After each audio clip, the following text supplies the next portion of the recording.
Hello, everyone, and welcome to the Geek Remix final Life is Strange SPOILERcast. With this SPOILERcast, we're going to be covering the original Life is Strange, Before the Storm, and the farewell episode. So we have a bunch of topics and some viewer questions. People had a lot of questions, obviously, for this podcast episode, so we're not going to be able to get to all of them, but I think that we picked out some pretty good ones. So, first I thought we could... Oh, my name is Stacy. And I'm Mari. So first I thought we could kind of talk, a little bit about, our thoughts on the games and, a couple different topics, and then we can get into, more specific questions that people had. So, first off, I thought it would be interesting to talk about, our thoughts on the games and how they connect together. What do you mean? And, obviously, Before the Storm is a prequel. Farewell is a, prequel to the prequel. So, how do you think that those stories... How do you think they did with, interconnecting those stories, basically? I think thematically telling the story progressively backwards is kind of a cool idea, and it kind of matches up with the themes of how the story... with time travel and things out of order and jumping back and forward. So telling it, in reverse is kind of interesting. Mm-hmm. I would also like to know, I don't know if I would ever want to recommend this, but maybe how somebody would feel if they played it in chronological order. Honestly, I feel like if somebody played it through chronologically, they would hate Max. Yeah, I do too. So it's somebody or they might not hate her, but they would at the very least But I feel like people's interpretations of characters would be drastically different. Yeah. Because in the first one, we'll get into this later with and of course it would ruin the whole reveal for the original. Yeah, that's true. I just wonder, I wonder what the emotional investment in different people would be. I remember people being when the original series came out, people's interpretation of Rachel, I was like, everyone needs to, chill out. You're always going to hear bullshit gossip about somebody, even if they're dead. You can take it or leave it. It was kind of surprising how many people, bought into it, though. Yeah. I think it was because everyone was looking for the mystery and trying to find who the bad guy was, but at the same time, I feel as if, a lot of the fandom, will have a very clear villain, and for some reason, they still want to attack the female leads in the game. Yeah. I pointed Max out as being kind of like a butthead when she uses time travel to manipulate people. I'm guilty of it. But, when people are saying, Chloe is a monster or whatever, and Rachel's a monster. At any given point, all of the female characters have been called monsters. I know. Every single female character, I think the only one who escaped that was probably Kate. And even then they were like, well, she's religious, so she deserved it, because she probably hates everybody else. And everyone was like, what? No. I saw some crazy-ass posts where they were like, I found a bottle of wine in her room. That means she's getting drunk on a regular basis and sucking Jefferson's dick consensually. I was like... First of all, so what if she drinks? Second of all, she's his student. Even if it was quote-unquote consensual, he's still the predator. Yeah. And it's just I don't know. I feel okay, one valid criticism is that, all the bad guys in Life is Strange series is men. But I also feel this is a female-centric story. AJ, I don't want you to do that anymore. This is a female-centric story. And one thing that I notice in, female superhero movies and stuff, I really don't want you to do that anymore. Or, female-based stories is that they'll have the villain be female, so that, and sometimes, the villains Wait, where? Catwoman, whenever they make movies and stuff. Wonder Woman, villain is a guy... Jessica Jones, villain is a guy. You're right. Maybe I'm wrong. Yeah. I just was thinking about, whatever. Doesn't matter. I just think that sometimes dudes are shitty, but, not all the time, and I think it's a valid point to say that, all the bad people are men and none of the distinctly bad people are women, but at the same time, it's kind of a stretch for some people to be like, Rachel's evil, I'm trying to validate both sides, but I feel like I'm right. I want to be like, I see where you're coming from. Here's the thing, though. Like, I didn't feel like it was like an overwhelming issue that the quote unquote bad people were guys, because it's not like there were that many. I didn't think it was an issue either, but I think that if other people are seeing it as a pattern, and I can't dispute that it's wrong. Yeah. You know what I mean? I don't think it's an issue, but I see that it's a pattern. Yeah. But what I'm saying is I feel like people in general are really reaching to make female characters more evil than they are. Yeah. Here's the thing. I feel like if they had made this a story where it was like, oh, like, all the leads are women, and the like, serial killer is a woman, and the drug dealers are women, people would never have swallowed that story. No. People would have been like, there's too many women in this story. I also think it's a female-centric story, and to be honest, if it's going to resonate a little better if the sexual predators are... Well, yeah, I mean, especially because... Not saying that woman-on-woman sexual assault doesn't exist. I feel like, in terms of the society we live in today, it might be statistically more common. Yeah. So, thoughts on how the game's connected together. Like, so I thought it was very interesting for them, obviously, to, like, make a prequel, like, showing Chloe and Rachel. I think that it gives you a lot more, well, I hope it gave people a lot more sympathy for Chloe's character. I think and, it like, did. how she felt about things. And you know what, like, really irritated me is that those were all things that, like, the original game talks about. It's just that before the storm actually shows it, none of the stuff that they put in that game was like, you knew that Max abandoned her, you knew that she felt abandoned by Rachel, you knew that she, like, was having issues with, like, David and Joyce, and yet people still, like, tore her down. And then, like, before the storm comes around, and, like, people are like, oh, I get it. I think it's not... I think a lot of people, including you and me, like, sometimes it's hard to see all of somebody. You see someone for who they are right now. Like, you meet someone, and they're being kind of a huge dick. And, yes, they've been through a bunch of shit, but at the same time, you're like, but you're being a dick right now. And can be hard for people to conceptualize unless they, like, see it and experience it and feel it in a real way rather than it being told to them, I think for you and I, for certain subjects, we're a little bit more, like, sensitive to that kind of thing because we can relate to it. Yeah. And not everybody has the same life experiences. Like, remember, and not to be like, poor Nathan, like, we feel bad for Nathan, but don't be his friend. Remember when we found his, like, school reports and everybody was like, when we saw it, we were like, oh no, this kid's, like, something bad has happened to him. Yeah, like, this poor kid, that type of thing. Like, it was saying, like, how he was acting out in class, how he was, like, doing certain things, and we're like, oh, this is, like, very clear signs of Some sort of abuse or child neglect, going through abuse or like childhood PTSD or whatever. Trauma, like, that's how kids act.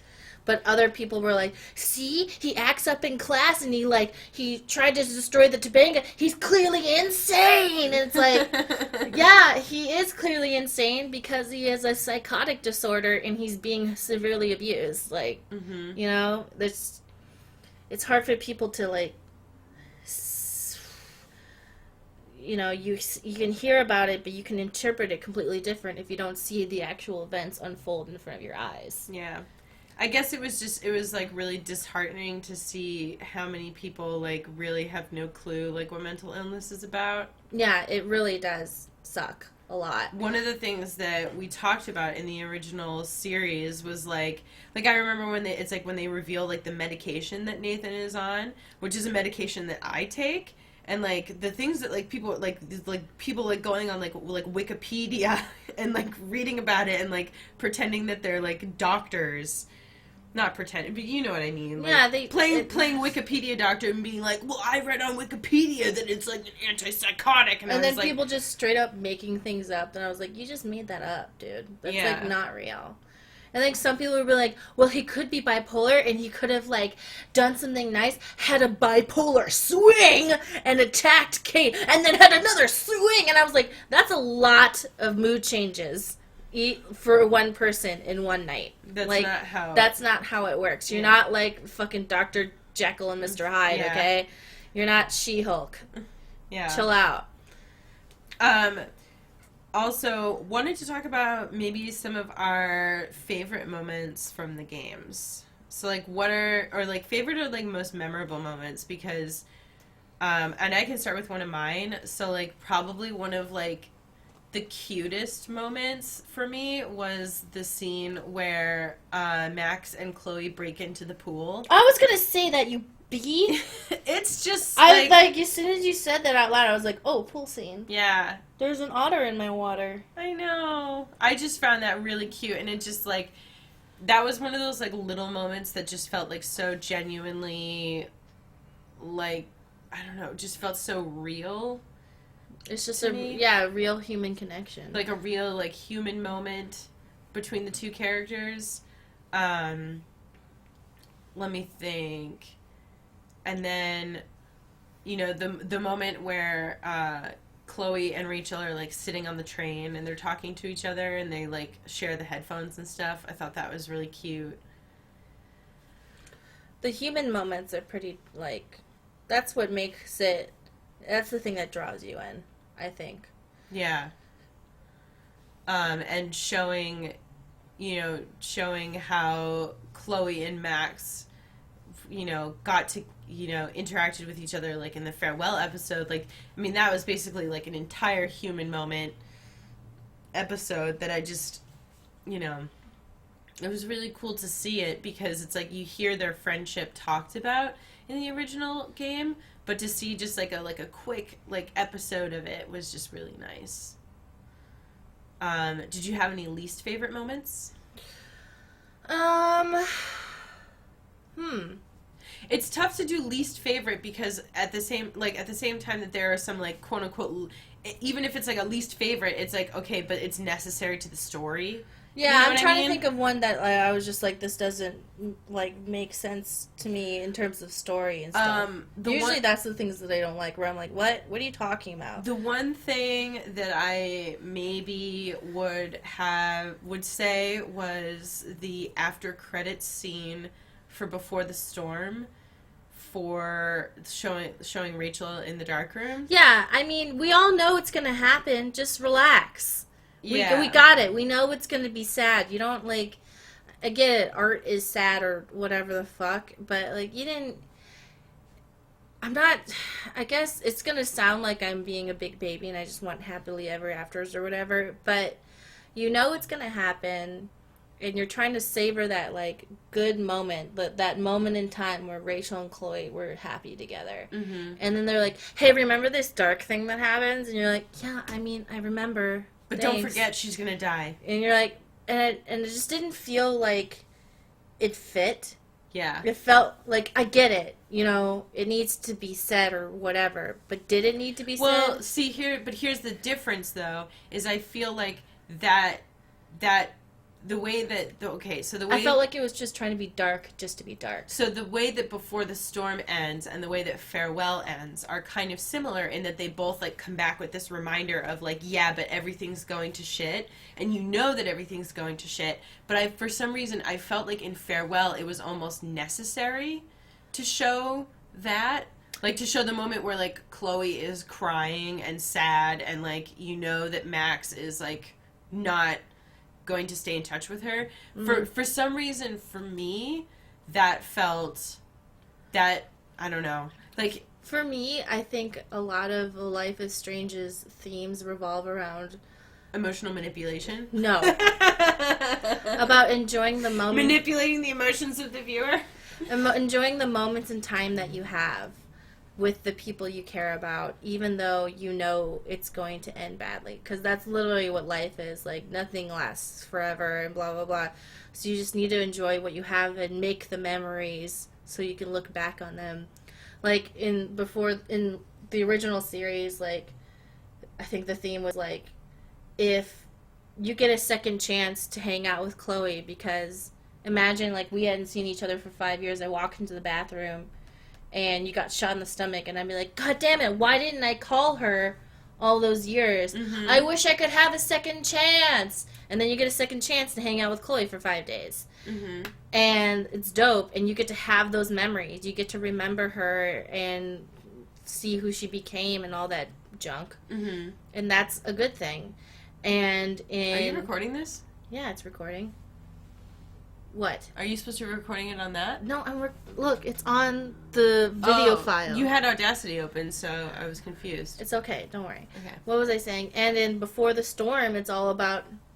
You know that Rachel's going to die, but you're making the memories now. And what memories you make still matter. Because you gave her a good life, just like how you gave Chloe. Like Chloe says at the end of the original Life is Strange series, no matter what happens, no matter what, like, universe I end up in or dead, what the time we had together was real. You made me feel this way, and it matters. It matters to me that I got to have this. Yeah, so it's interesting that you bring that up, because that kind of transitions to another topic that I wanted to talk about, which was how I feel like some people obviously felt that in pretty much all of these, like, the game, like, some people felt as though the games give you the illusion of choice, but that it really all boils down to, like, one or two decisions. And to address that, I kind of felt like that was the point. Whereas I feel like... Like, if Mass Effect or whatever, that's different, because the theme isn't about moments in time. Yeah, so, for instance, we'll just take Telltale games as an example, maybe. Like, whereas... Or just other choice-based games. Like, where another choice-based game might kind of all boil down to, like, a single choke point decision at the end through, like, lazy writing. I feel like the whole point of Life is Strange was to show that, like, even if you end up in the very same place, your journey and your life is what matters. Because in real life, spoiler alert, we all die at the end. Like, we're all heading towards the same place. And so, like, if you look at it like that, you know... It's important what you do today. Yeah, like, but your decisions still matter. Like, you don't... it would be such a depressing take on life to be like, oh, like, well, I'm just going to end up dying one day, so nothing I do matters. I also feel like in the original series, a lot of the mechanics and themes were kind of like a play on the adventure choice-based system kind of thing, with the rewinding. You know how people are like, oh, no, I wanted to see the different outcomes to that. Let me rewind. Mm-hmm. Like, that's like a thing you desire when you play a story-based choose your own adventure game. Like, you want to see all the outcomes, so they gave you that option, but then they're like, if you really had that option, would it really be that great? And also, like, would it really change anything in the end, aside from, like, the things that you went through at the time, but does it actually change the outcome? Yeah, and it's just like a lot of it was, I think, they were using the idea of gaming your life as a way to show you certain things. So I feel like the theme was centered around, like, your choices mattered because it was you. And it matters. And, like, when you're able to rewind your choices, it doesn't feel as powerful now that you have that power, you know? And a lot of people were really mad that you couldn't, like, a lot of the choices they thought were correct ended up being bad. But if a game gives you the ability to constantly rewind all the time, there needs to be something bad that happens, because life is strange. Well, and I mean, also, like, there are plenty of times in life where you think you're making a good decision and it actually ends horribly. That was one of the themes of the story, too, because... Well, because it's like you're trying to, like, Fix it. outmaneuver and, like, overfix things.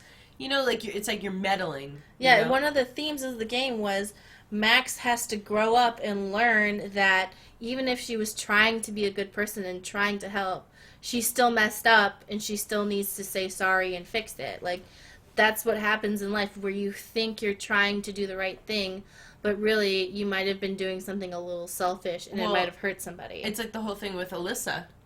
If you save Alyssa every single time... She doesn't trust you. She doesn't trust you because you're acting like a fucking weirdo. Mm-hmm. And, you know, people can be mad about that because you're like, wait, but I was doing the right thing. And that's not fair. helping I her. should be, like, getting kindness points. I should be getting rewarded for, like, doing these things. And it's like, well, yeah, no one's saying that you shouldn't, like, do nice things in life. But in real life, you wouldn't have the opportunity to, like, rewind time. It's kind of like with nice guy points, where it's like, wait, I did nice things for you. How come the video game algorithm doesn't have you in love with me yet? Mm-hmm. Like, sometimes in real life, you know, you should be doing nice things because it's the right thing to do, and the reward is that you'll like yourself more.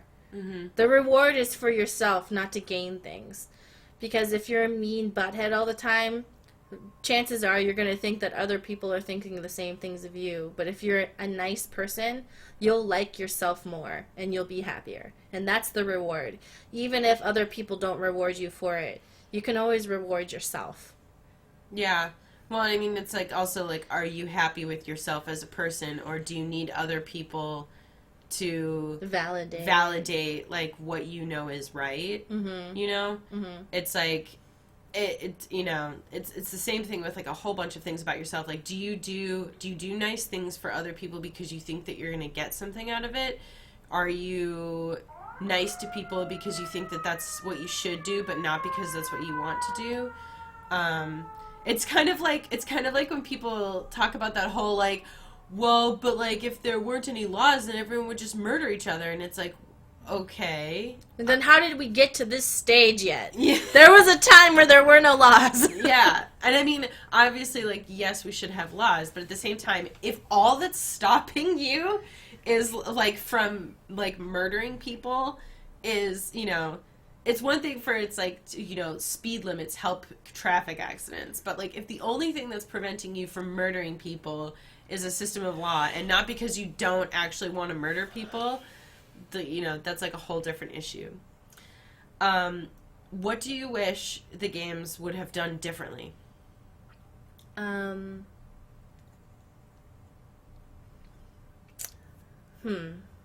mean, I don't want things to be done differently, but I hope in the future. Or like, I hope in the future, in future games, changes can be made where. So you wouldn't have changed anything about the games? I don't know. I have a weird feeling. Like, I get one thing I would have liked if there was like.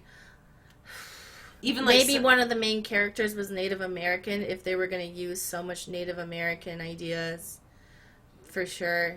And, like, every time I bring this up, everyone yells at me, but I don't care. I know it's the right thing to say. I think, you know, if they're going to have that much, like, use of Native American ideas and theology and like symbolism and stuff, like, they should at least have had one of the main characters be Native American. Yeah, I wonder, though, if that would have set up the whole, like, mystical Native American trope, though. Yeah, I know. There's, like, no right answer, but I mean, obviously it depends, like, how they did it. I would hate to see, like, oh, yeah, like, we're going to include a Native American character, and then it ends up just being, like, because, you know, it can't be Max. No, it can't. Or but I mean, or maybe Chloe could have, like, it doesn't, you know? Well, it could have been... Something important to keep in mind, though, is that before the storm, like, Deck 9 confirmed before the game even came out that, like, nobody has any mystical powers, so making one of those characters... would have been cool. I just think that, like, Don't Nod... A lot of the lines they had about Native Americans were a little bit I don't want to say ignorant because that's like a loaded word, but not well informed. Yeah. Because Miss Grant says like, "Oh, the Native Americans and white settlers got along," and I was like, no, they did not. Like I looked it up. Like every American kid would know that. Well, yeah, that was that. It's also a bit on a tribe by tribe basis too. But even overall, it's just like even other things where you see like. I mean, was she supposed to be informed on that though? Like, I didn't take that as her opinion was supposed to be right. It's just the whole thing.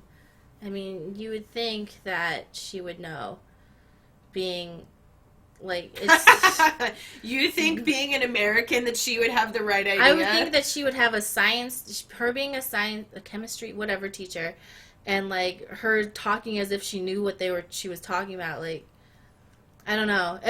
There were like some other things that in the game where I was like, that's cool and everything, but you have got to like be a little. It's somebody else. It's like they don't live there and everything, and they were taking a lot of influences from Twin Peaks and everything, which had a lot of Native American stuff in it. Yeah. And I can understand if they didn't know, but now I'm telling you. So now you know, and you don't have an excuse anymore. Yeah. Basically, that's what I'm saying. Like, please try in the future to be a little bit more aware of those types of things, because I can imagine if some like Americans made a game about like Japanese stuff, and then they were like, oh, but all the characters are white and there's no Japanese people in the entire game. I'd be like, oh, is this Ghost in the Shell? Yeah. Thanks, cool. Like, I don't want to play this anymore. I'd be annoyed, because it would be like, oh, you think the stuff I have is cool, but you don't think I'm cool. Mm-hmm. So that's just how I see it. I just want to be more aware. Yeah. Well, and see, here's the thing: is that like this isn't only a like criticism. This was also this is something that you could use to like strengthen the game. Yeah. You know what I mean? Like, I feel like sometimes when we make comments about like wanting more diversity and like stuff like that, that people are like, oh, like you're just criticizing, and you just think it's like, well, no, like, because if you weave these if you don't just like include them as a character, but you actually like weave it into the story, like you can actually make like a really cool, you know, I don't know, like that could be an opportunity to make like a cool commentary on like how, well, like, you know how Black Panther came out and it was so new and different, and they were able to say things that like aren't as easy to say about like Captain America. You know, that was like a whole bunch of like new cool ideas with new themes that like usually aren't covered in superhero book movies and stuff. Mm-hmm. And with the X-Men movies, it resonated with a lot of people too, because it was about homophobia, which was originally about racism in the comics. But what I'm saying is, if you're willing to try new things that other people haven't done, you're opening a lot of windows to having a completely new experience that people will find refreshing. Yeah, I think so. So I mean, it's an opportunity. I feel like some people look at it as if it's like a hindrance, like, oh, we have to include like more diversity, and it's like, well, actually, like, you're opening up more doors because it allows you to include like themes that like are not usually included in games or whatever. Yeah, you can include perspectives that usually are either ignored or omitted because it makes people uncomfortable. Even just the aspect of, you know, Max and Chloe having the potential for a romantic relationship, and Chloe and Rachel having the potential for a romantic relationship. Yeah, that opened so many doors. Is already, you know, a very different. I can't imagine seeing a game like this 10 years ago. You know what I mean? And it opens so many doors. Like, love is love, but, you know, love between a woman and a woman is slightly different thematically and in terms of experience. And and the thing is that in these games, it didn't just feel like, oh, they like shoehorned diversity in here. Like, I felt like the relationships felt. That's what this game was about, you know? Yeah. And it also just felt. Were you about to try to get the? Get what? Well, you did the thing. No, I thought it was gonna end soon, so I thought I'd have to change the video. Oh. So, yeah, I think that, you know, that it can only add, you know, if that's like the direction that you want to go in. Yeah, it's not like I feel. Yeah, it definitely adds more possibilities and things you can do with your story. I don't see why people say like diversity limits people. Well, I think that one of the reasons that people feel that way is because it can be hard to do well if that's not something that the whoever is creating the media is accustomed. Like if you have a team that is, say, like all white or straight or whatever, then writing outside your purview. Are you saying that they would have to like hire gay and non-white people or something? I'm just saying, like, I think that like people tend to like. I mean, this isn't a stretch to say that a lot of people's instinct is to write what they know, and because it's like you don't want to fuck it up, and I get that. But it's like you also have to then make the conscious decision that you're either going to hire somebody on the team that has personal experience with whatever you're trying to write about, or that you're going to say, hey, we're going to have somebody else outside the team look at our script or look at our plan. A sensitivity consultant? Or whatever? Or like a diversity consultant, yeah. Yeah, I get what you're saying. It's just like when I hear that, it doesn't feel like a big deal to add that to your writing staff, But I'm not like saying that like, oh yes, it's a good excuse. I can understand how it happens. Yeah, I mean, because when someone think that, questions the status quo, it's difficult. Because I feel like this has really like the desire that people have for these types of things has like really taken off over the past like really like 5 years, 10 years. Mm-hmm. And like, so, I mean, I can kind of understand how some people who have maybe been creating games for a while or whatever, like that they're kind of like, oh shit, this is like this whole new like thing, and people are like, actually, it's not really like, this is minorities have been around forever. They haven't just suddenly appeared. Yeah. Yeah. That would be cool. Yeah, I agree. What are your hopes for season 2? So, hold on, to clarify one thing, though, because a lot of people were asking about this.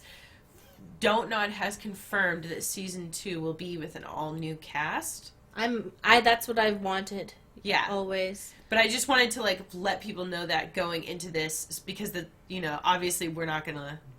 We already know that that's where it's going. Because, like, a lot of people ask questions about, like, oh, like, do you think it's gonna focus on, like, another character or like whatever, but it's gonna be an all new cast. I hope that they maintain like that the main character is an artist of some sort, because I feel like that's a main theme. A creative type? Yeah, a creative type, yeah. A main theme that really holds Life is Strange together. Even when it was from Chloe's perspective, Chloe was still a very expressive and creative person in Before the Storm. I hope that. I also hope that the character, male, female, or in between, whatever they are, I hope that, we can have, I don't want to say not straight, but, like, it would be cool if they did the same kind of bold move back in 2015 by having the lead character be a girl, a teenage queer girl. Or I would love to see like a queer male lead, actually. Yeah, so male or female or whatever, I just want them to make a bold move with who the main character would be. Yeah, and you know what, like, I'm not saying that that's like the only, like, obviously whatever it can be anything, just long as it's bold, like whatever it is, that it's something, it's a perspective that not many people are willing to have as their main character. Yeah, that's what I would like, because I really enjoyed being able to have Max as somebody who like has something, I don't want to say different, but like different than other leads. Well, and even like, and it's not like Max is quote unquote like shoehorned into a relationship with Chloe. Like, you have the option of going that way, but you don't have to. So like, I'm okay with them having it be like an option. You know what I mean? I just would like it, whatever the direction that they choose to go is, just that it's something that I feel like this game was really important for a lot of people that don't usually see themselves represented in games, or that want to see, like, you know, I just, like, I look at how many people, like, enjoyed playing this game that were either, like, queer or had a mental illness or, like, you know, whatever, and they wanted to see a representation, like, or they're, like, really creative. They're not, like, maybe they feel like they don't fit in, and I feel like this, like, Life is Strange really spoke to a lot of people from very different backgrounds, and, like, I just hope that they can repeat on that success in whatever way they choose to do it, that they somehow do that again. Yeah, I want them to make a bold move. Be like, it doesn't have to be a queer girl. It can be anything. I just want them to, and I trust them to be able to do a pretty good job with whatever character they create. So I hope it's something that is not usually done, you know, because they made bold moves. They had, with the Remember Me, they had a black woman as their main character, main playable character. That's a bold move. And for Life is Strange, they're like, no, we're having, you know, a queer teenage girl, and for 2015, I know that it's 2018 now, and, you know, whatever, but that was pretty big deal. Yeah. That's a really big deal because people get really shitty about teenagers being gay for some reason. You know that it was a really big deal because people started, when it was, like, even hinted that, like, that might be the case, people got, like, really, like, animated about it. Yeah, and, like, Ellie from The Last of Us, when they were like, yeah, here's her, like, kissing her girlfriend at age 14, they're like, there's no way you can know you're gay when you're 14. And I was like, well, how do you know you're straight when you're 14? That's different! And you're like, all right. That was so ridiculous. Yeah, that's what I'm saying. Like, that was a bold move, and I just would like it if they did another bold move like that. And I feel like they're brave enough and they're confident enough to pull it off. I have a question. Do you remember, like, how old you were when you had your first crush? On a woman? No, just first crush in general. Like 2 years old. Yeah. I went kindergarten. Yeah.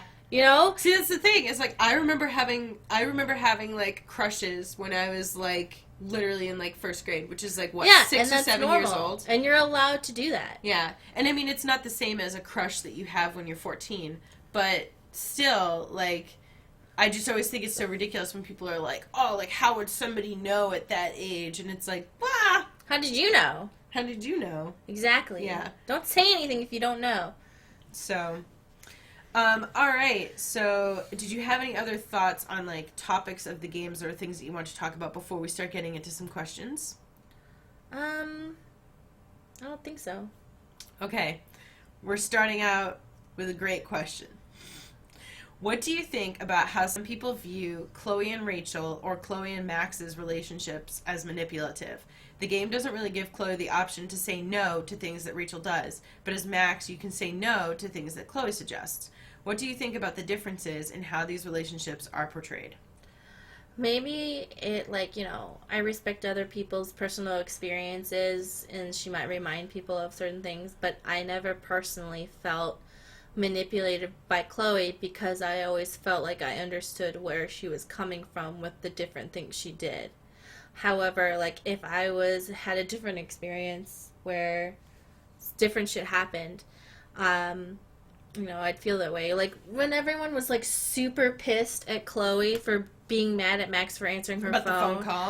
And yeah. I was like, okay, like, I get it. She's mad. But first of all, it's super rude to answer your phone when you're hanging out with somebody unless it's like, hold on, like, I need to do this. But, and so it's not like she says, hold on, this is my friend who's having a really hard time right now, which then would make Chloe the asshole. You know? If Chloe were to keep going at that point. After Chloe found out it was Kate calling Max, she straight up apologizes.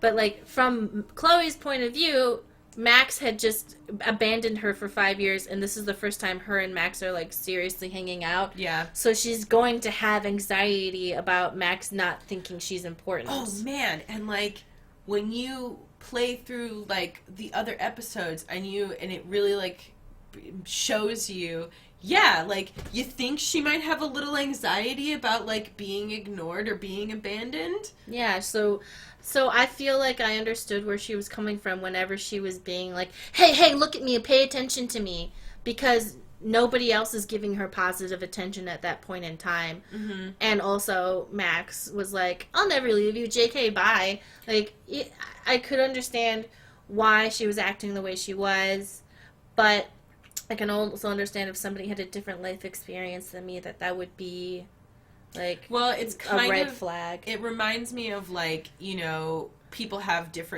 always have different dating experiences. Mm-hmm. And so something that, like, a person does on a date to one person might be no big deal, and to another person is like, whoa, like, danger signs. Like, no zone, no. So, like, for me, I'm very sensitive to people, like, being snappy. mm-hmm. Simply because it's just, like, I don't like it when people are just so, like, too, like, mm-hmm. ugh. Yeah. And I'm sure everyone has their own reasons, but it's like... Well, and everyone ugh. has their own, like, tolerance to, like, behavior like that, you know? Yeah. And it's also, like, I feel like you tolerate me being snappy pretty well, but, like, we've also been close friends for, like, 7 years. Yeah, and I don't, like, different. take it personally, and also, like, you're just, you know, sometimes you're grumpy, and that's okay. I think it's cute. Oh, no! When you get grumpy, I'm like, she's hungry. And I'm, like, not intimidated by it. It's like when, like, a little dog is like, rah! And you're like, oh, yeah, like grumpy. Yeah, like when, you know, my parents' Mac. dog Mac, yeah, I pick it up and he's like, rah! And you're like, yeah, no one's gonna take you seriously.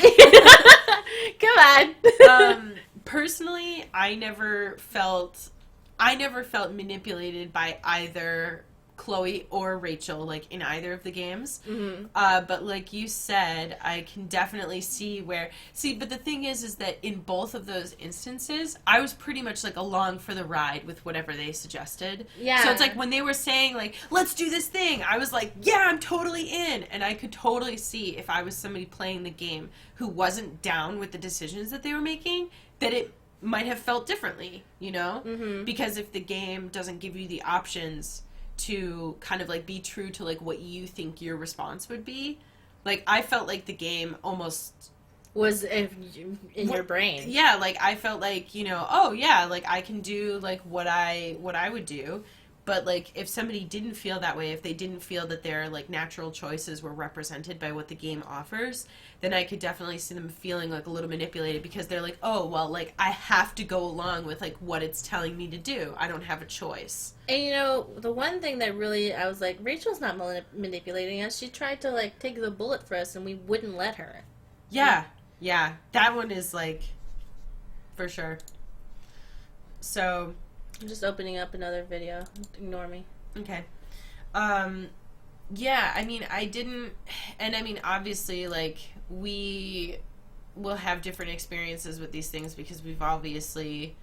I don't know how to explain it. Like, we have had our own experiences with, like, mental health stuff. So, like, people... I don't know, like, being teenagers and, like, being... what's the word, like, spontaneous or, like, inconsistent or, impulsive. Like, impulsive, that's the word. Where I'm like, yeah, duh. People being impulsive, like, that doesn't really, like, that doesn't bother me or scare me in any way. Yeah. You know, there've definitely been times in my life where I've been, like, very impulsive and spontaneous, and so, like, to see other people acting that way, I'm just like, oh, that's how people are, you know? But if somebody is maybe not used to dealing with that or doesn't want to for whatever reason, like, I could see where that might be a little off-putting. So, I just don't agree, and you're all wrong. I mean, I don't agree, but I feel like it's okay for them to have their own feelings about it. But I don't like it that people made... I think that a lot of people took the gossip about Rachel and Chloe way too seriously. And I was like, you guys know what gossip is? Has nobody ever started a rumor about you that wasn't true? Like, Dear what's Lord. wrong with you? Yeah, and for we sure. were like, well, Rachel consensually had sex with Mr. Jefferson. I was like, she was a teenager! Well, but it's like, yeah, but like you said, though, it's kind of surprising at how many people just, like, took that at face value. And it's like, I remember having rumors started about me when you're like a high schooler or like in middle school and whatever, and it's like to see it when you see it play out in a game, you're like, oh yeah, maybe I should take this with a grain of salt that people are saying this. Also, your reaction shouldn't be, ew, what a slut. It should be, oh my god, is she okay? Yeah. Like, why is no one doing anything about that? Like, that's what your reaction should be. Oh my god, is she okay? What should we do to stop this? Yeah. Like, not, ew, why did she do that? Like, no, dude. Like, kids are, like, babies. Like, even with Nathan, I'm like, don't, as I said, I don't want anyone to listen to me and be like, I should befriend the weirdo at school. No. If someone's acting violent, don't be their friend, but don't be mean to them. Yeah. And just be like, try and like get them help. I feel like what you're trying to say is like, don't feel like you have to be the one to fix them. Yeah. Not like.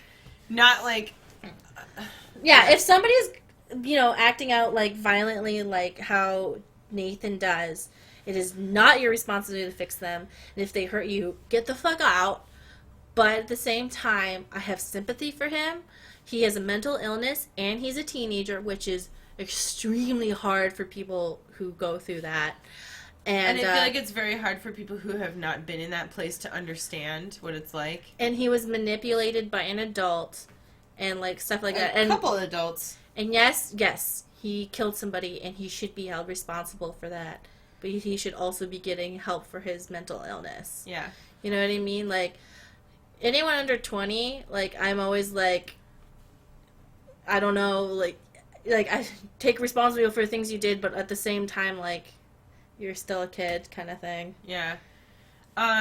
Do you wish that they would have extended the farewell episode, and what else would you have liked to see? I don't know. I feel like it was already more than I thought I was going to get. Yeah. I felt like it was good.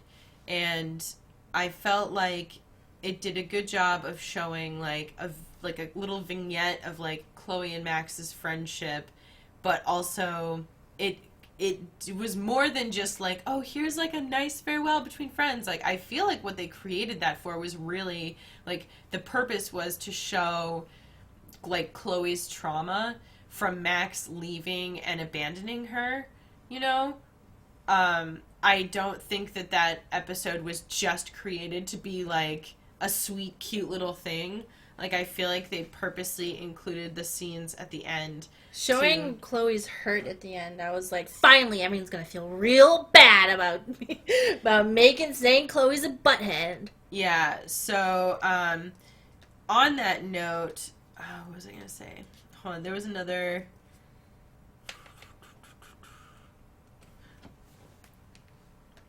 hold on one second. I'm trying to find... Chloe crush one, or what? No.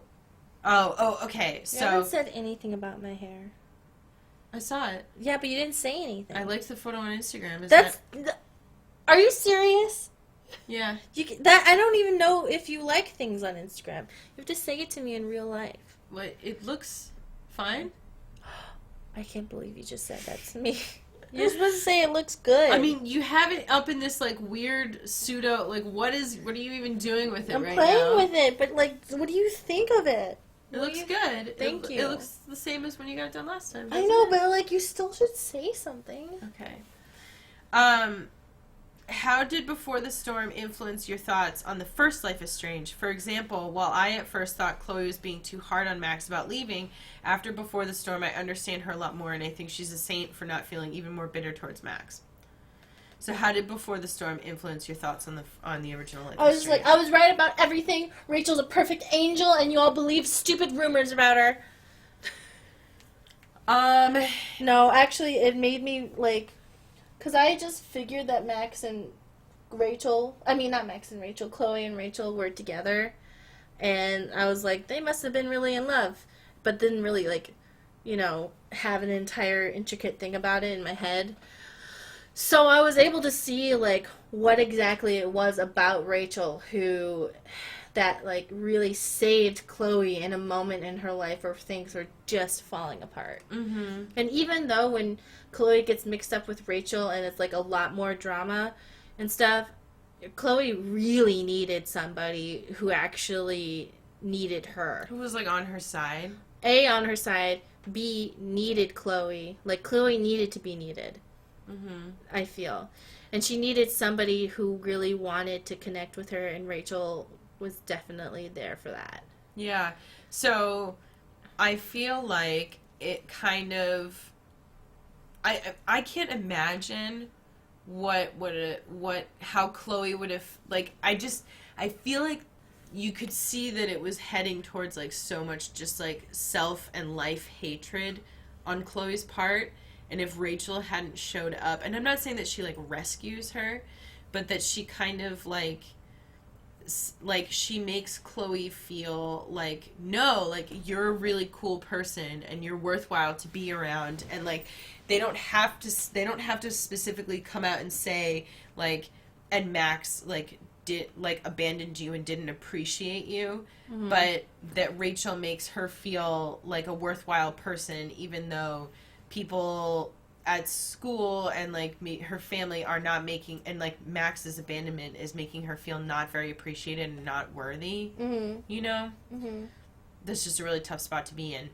On a related note, do you think the ending to Farewell kind of leaves a weird... This is another question. Do you think the ending to Farewell kind of leaves a weird taste to the beginning of the original Life is Strange? I don't know. It feels hard to believe that Max would be distracted by life after such a dramatic event. I don't think she was distracted by life. I think she was going through something else. So I felt like it was actually... so I don't know if anybody else has had, like, when they were a child, had friends that, like, moved away. Uh-huh. And you always say you're going to keep in touch. And you just don't. Yeah. And, like, especially if something, like, really difficult and traumatic happened in Chloe's life.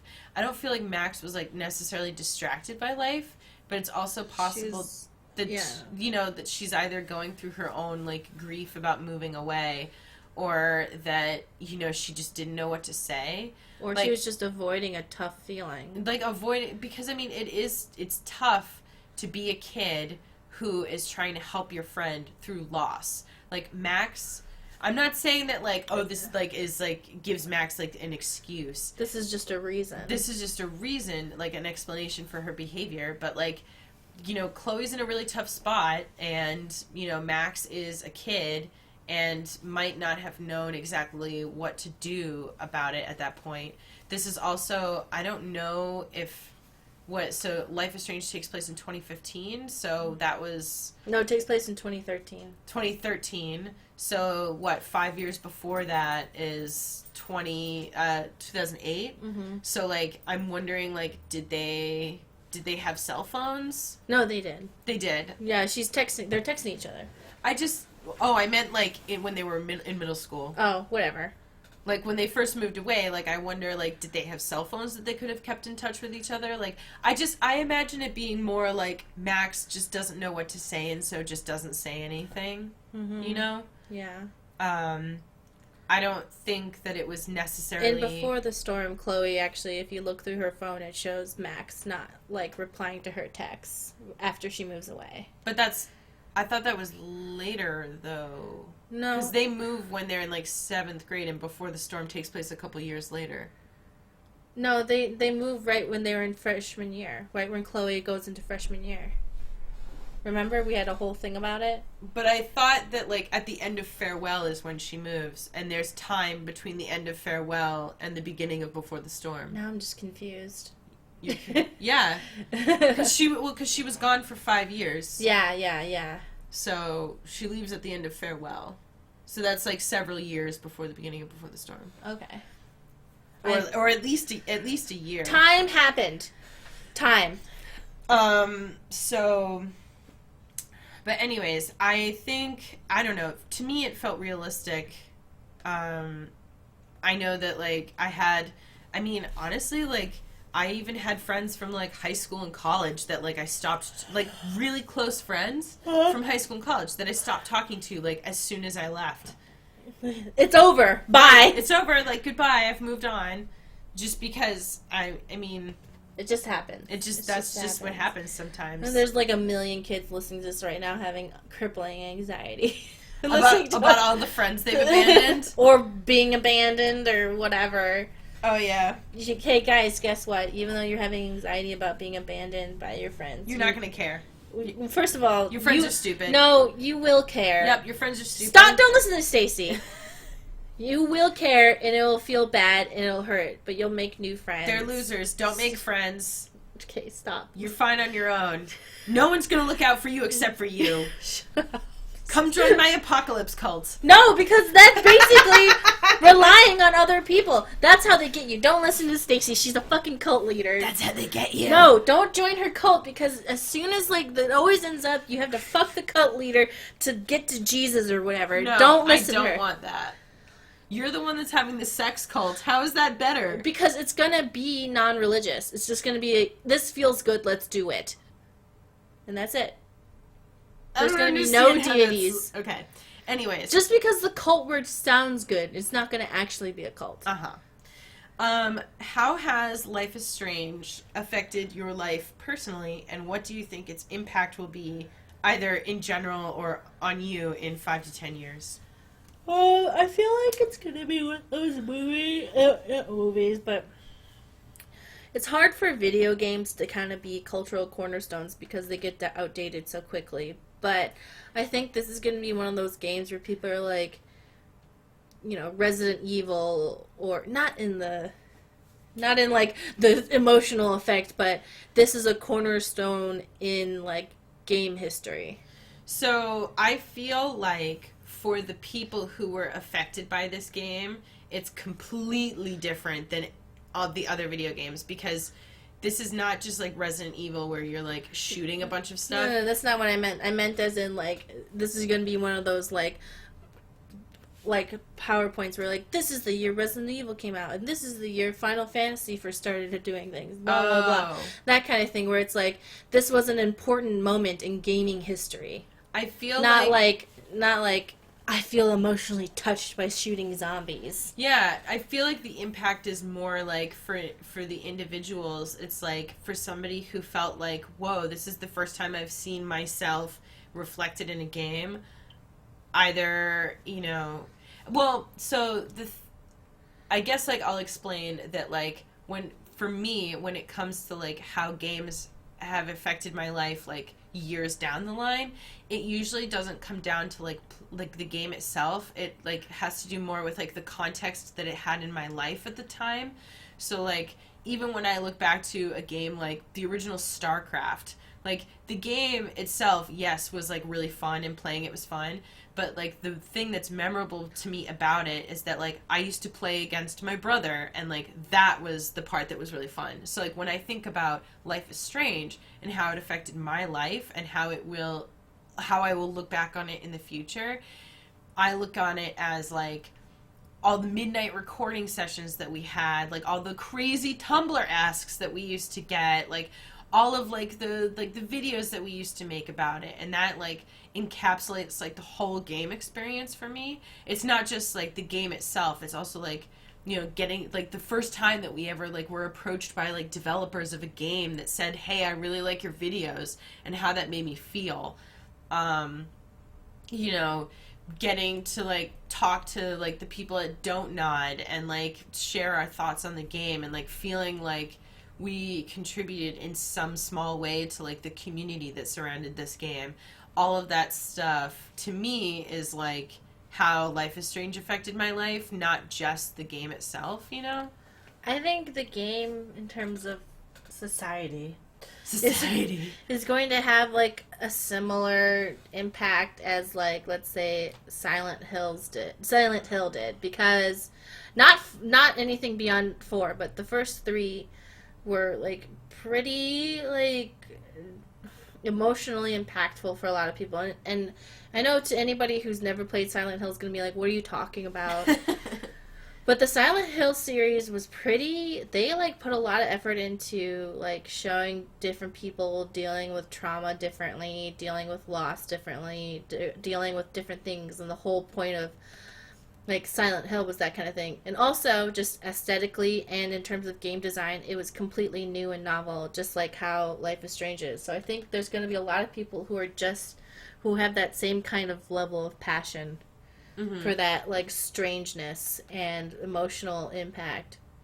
Because Silent Hill 2 was, like, all about people dealing with different traumas. Silent Hill 1 was, like, crazy.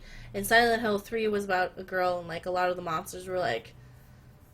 I don't want to get too into it, but, you know, it's the same kind of jive, I think. Yeah.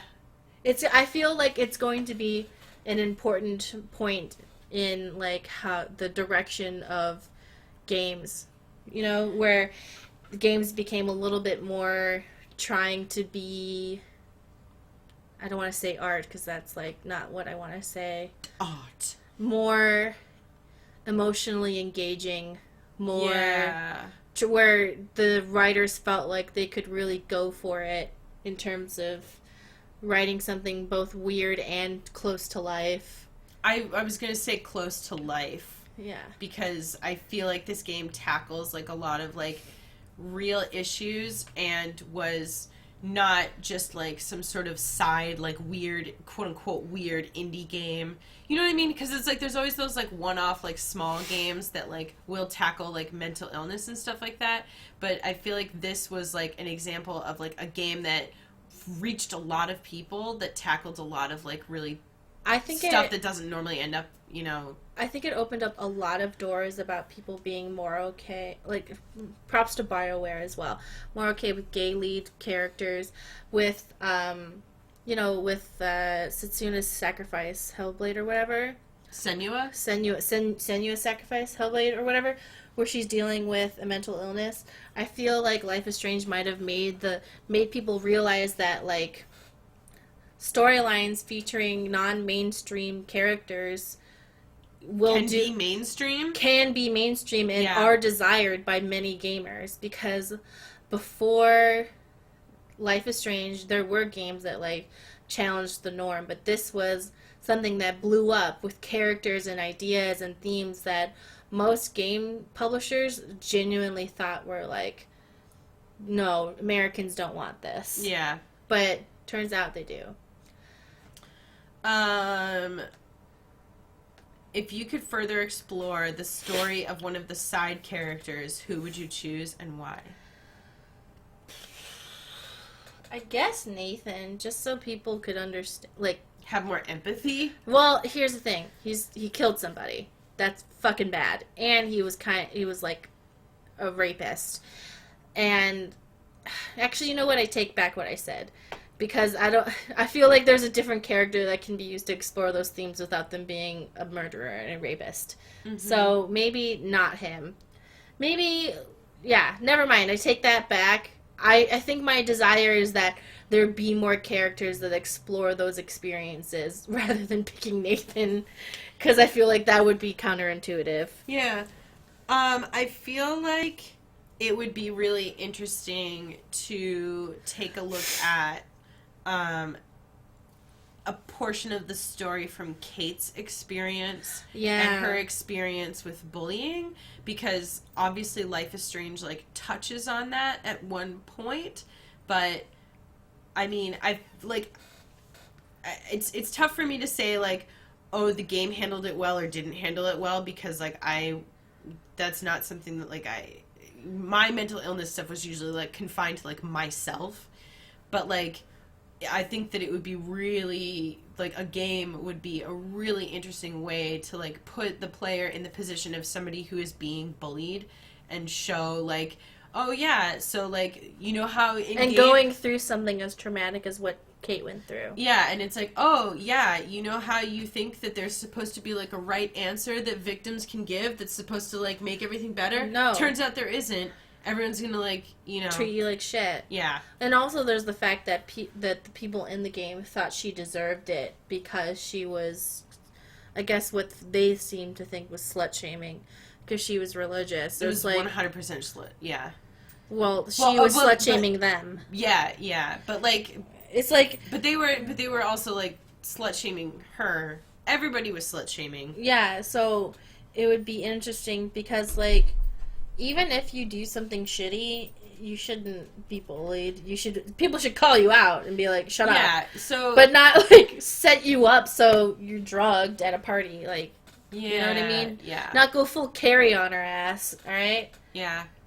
So, even if she's being kind of like a jerk, I feel like that would be a really great opportunity to take a game and be like, yeah, but that doesn't mean that somebody is quote unquote asking for it. Mm-hmm. Or that they deserve it somehow.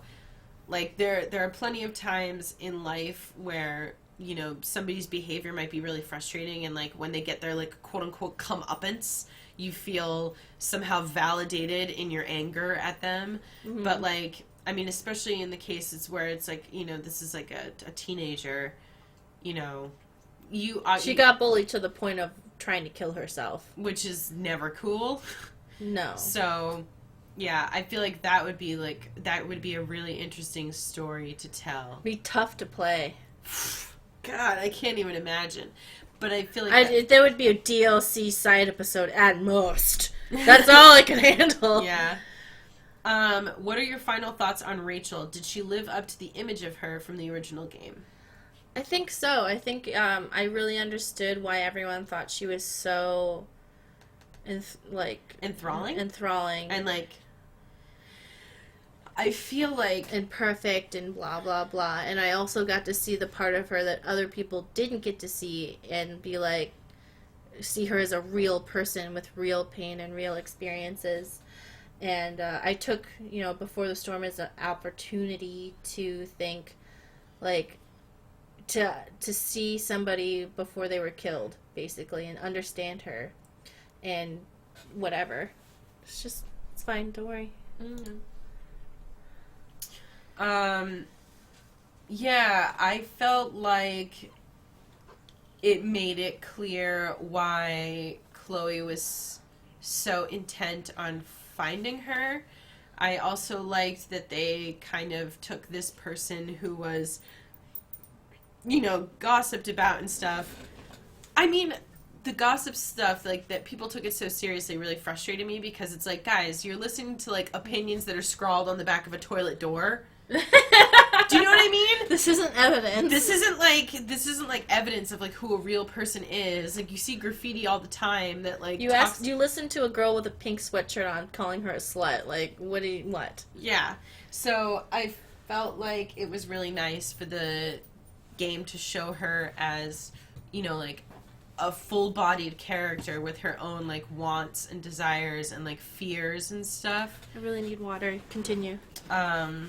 And to show her as more than just kind of like a pawn in the whole, like, to show her as more than just a, like, oh, this missing girl, like, but we don't know anything about her, and she's just, like, this mystery, this enigma, or whatever. We're at an hour and 7 minutes. Yeah, we're almost done. Okay. Did you feel that Rachel's mother's story was unnecessary? I would have loved just a small story about Chloe and Rachel interacting with the other kids at school. Yeah, I mean, we all wanted just a story where Max and Chloe were just hanging out in school too. But Rachel, Chloe. Oh no, I meant like we all wanted a nice story, but that's not what we're gonna get. And the point of the game is that shitty things happen along with good things. If you want a nice thing, a 100% nice time, we should play the Geek Remix game, Paranormal. Demo's coming out the end of the month. I've seen screenshots from that, and I'm not so certain that it's going to be... No. Tess told me the story. It's actually great. It's actually totally fine. And I won't say any more. Okay. But everything's totally fine. Okay. Everything is fine. Nobody dies. Well, I didn't say anyone dies, but it shows you crying in a hospital bed, so, like... No. That was a loving embrace. And nobody's seen that screenshot yet.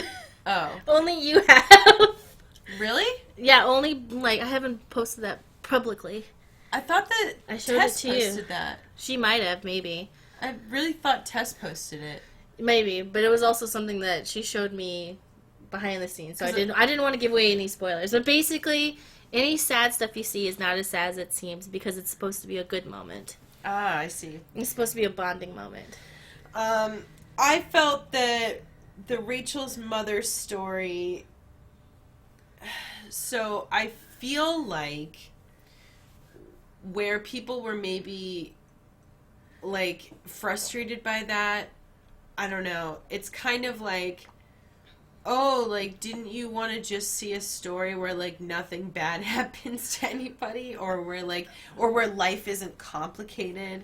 And I mean, maybe it's just because, like, my own experience was very, like, had a bunch of, like, complicated stuff. Like, I don't know how to explain it, but it's like, you know, I went through a lot of shit in my childhood, so it's like when I see stuff like this happen, like, it doesn't seem so out of the realm of possibility to me.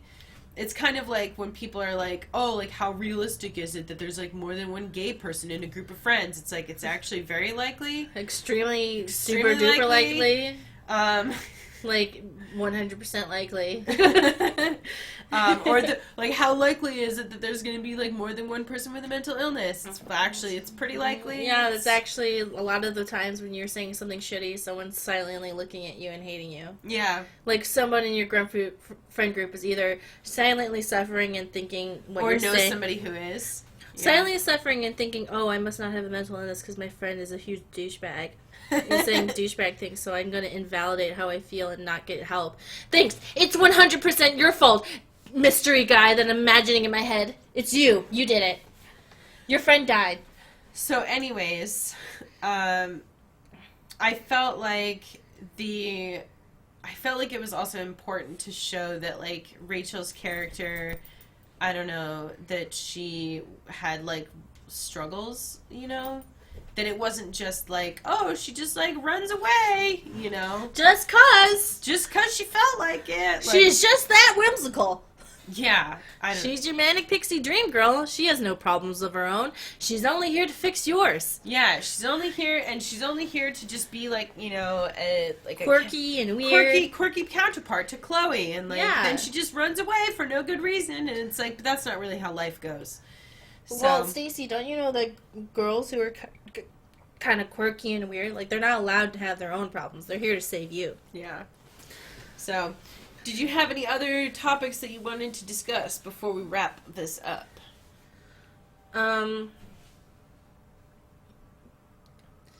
Any other thoughts on, like, any of the 3 games? Oh, you didn't do the one where, did we think Chloe had a crush on Max when they were kids? We did talk about that. Mm-mm. We didn't. Yeah, because then we said, but how unlikely is it that, like, that, remember? Because I asked we covered the topic, we just didn't, like, directly answer the question. My answer is yes, I think they had crushes on each other, and it's normal and cool. And I feel like sometimes people think that when, like, 8-year-olds are in love, and I go, oh, yeah, you know, whatever, they're gay. And they must think that, sometimes I feel like people think I'm thinking about it sexually when I'm not. I'm thinking about it as puppy love. Here's the thing. In my own personal opinion, if like, young people want to have, like, crushes on each other, that's cool. I personally absolutely hate it when parents do the whole, like, oh, like, make them kiss, it's so cute, like, they're gonna get married. Like, that makes me want to barf. And I wish that they would just, like, leave kids alone and, like, let them do their own thing. And, like, if they want to have crushes on each other, that's cool. Mm-hmm. But, like, you know, it's like where they take all those, like, professional photos of kids and they're like, make them kiss, even though they're, like, 3 years old and can't say no. Yeah, that's, like, weird. I find that very weird and strange. And, like, I mean, I meant, like, when I'm like, yeah, Ellie and what's-her-face are gay, and everyone's like, what are you, some kind of creep pedophile? And I was like, no, they're just, what? I don't want anything to do with what they're doing. I think it's cute, man. Just, what? Like, oh, yeah.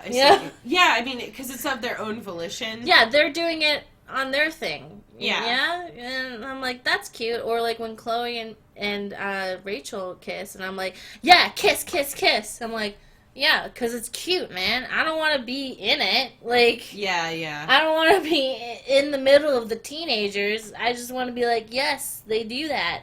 Cool, good for you. Yeah. Love it. Like, I'm relating to it from memories from my own childhood, that Well, kind of thing. that's like when we were in that, do you remember the dressing room scene? And you and I were kind of like sharing our experiences from like when we were teenagers, and some people did not like the way that we communicated that. I was projecting myself into memories, not onto Rachel. I had no sexual feelings about her. No. I like, but I mean, it like I also felt kind of disheartened because it was like, oh, like this is like an experience that I actually lived as a queer teenager, and so like I don't really want people telling me that like, oh, like you can't share how you felt in situations like this, because it's like, no, because I think people are just a little bit more sensitive when it's gay kids because they think it's like inherently sexual. Yeah. Whereas, like, I don't know. I feel like we watch on TV and shit all the time where a boy awkwardly sits as a girl changes and everyone's like, it's mildly arousing. And you're like, okay. But then it's two girls and suddenly it's like, no! Mm-hmm. You know, like, they're like, oh, what a cute, like, coming-of-age story. This teenage boy getting blown under the table in the TV show, what's that Showtime show where it's like, it's about lower class people? Shameless. And I hate that show. Yeah, I watched like the first 10 minutes of it, and he's getting blown under the table, and I was like, this is weird and would never happen. And everyone was like totally cool with it, because like, yeah, he's getting a blowjob while he's getting tutoring, and he's getting paid. And I was like, so a teenage boy is essentially a prostitute, and you're all, this is okay because it's the straight sexual fantasy. That's okay. Yeah. But if Chloe looks at Rachel as she's getting dressed, suddenly it's the most depraved thing that's ever happened. Yeah, well, I mean, that just goes back to, like, how, like, when you show, like, queer romances and people will be like, well, I just don't want my kids seeing it. And it's like, well, how's this any different than them watching, like, rated R movies where straight people literally have sex with each other? And it's, like, showing the penetration. And yet you can't show, like, two girls holding hands because it's, like, the too word. much. It's we've gone too far. Too much. So. I think, I know everyone has different opinions about YMS, Your Movie Sex, but he has some good points where, like, one of his favorite movies got, rated, like, NC-17 or some shit because it was just two gay dudes having sex. And he was like, but it wasn't even, like, really graphic or anything. Yeah. It was just, like, a normal sex scene. It's just, like, no more graphic than HBO's True Blood? Not even. Really? Yeah, it was, like, just chill, like, normal, like, PG-13 shit. Yeah. And he was like, it's rated R. Why? No, it was, like, rated something unreasonable, and he was like, why? You know? And he's, like, a gay furry, how's it any different? Yeah, because he likes gay movies, because he's gay, so. Well, I don't think I had any more thoughts on this. I guess, like, my closing thoughts would be, like, these games cumulatively were, like, a hell of an experience, and, like, I hope that wherever they choose to go with the second season, that it, you know, I don't want it to be exactly the same, obviously, but, like, wherever they choose to take it, I am totally here for it. And I hope that it's like, I don't need the story to be anything close to the same, but I would like the feelings that it gives me to be the same. Or similar, you know? You ready? Yep. All right. Thank you, everybody, so much for stopping by. Thank you for all the questions. Sorry we didn't get to all of them, but we would literally be here for days. If you want to keep in touch with me in between videos, you can find me at Geek Remix a lot on Twitter, Tumblr, and Instagram. If you want to support Mari and I in creation of videos and podcasts, you can find our Patreon is patreon.com/geekremix. My name is Mari. You can find me at Geek Remix on Instagram, Tumblr, and Twitter. Most of the time I'm just shit posting, so don't expect anything meaningful. Don't expect anything. It's just too like much. Aliens and, you know, boobs. Witchcraft. All right. Thank you, everybody. Bye. Bye.